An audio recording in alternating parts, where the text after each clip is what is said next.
কি করি না না বাবা, আমারে তো ভয় পেলে চলবে না, এক্ষুনি আমার কিছু একটা করতে হবে। এই ওঠো ওঠো ওঠো, আমার স্বামী চলে এসেছে। এই কি বলো, তোমার স্বামী চলে আসছে? মানে তোমার স্বামী না, তুমি না বললো আমাকে যে 3 মাস আগে আসছিল, আবার কিভাবে আসলো প্রবাস থেকে? এটাই তো, মাত্র 3 মাস আগে এসেছিল, 3 মাসের ব্যবধানে আবার কি করে প্রবাস থেকে বাংলাদেশে চলে এসেছে আমি কি করে বলবো? এখন যদি আমার স্বামী তোমাকে দেখতে পায়, তোমাকে তো পুরো খুন করে ফেলবে, সাথে আমাকেও।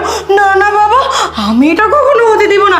এই এত কথা বলার সময় এখন না, পরে এইসব কথা বলা যাবে। তুমি এক কাজ করো, এখানে মূর্তির মতো দাঁড়িয়ে না থেকে লুকাও। এক কাজ করো, কোথায় লুকাবে? এই দরজার পেছনে লুকাও তো, লুকাও লুকাও লুকাও।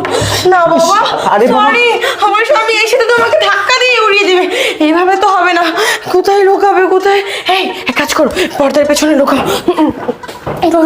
দেখি না রে বাবা, এখানে তো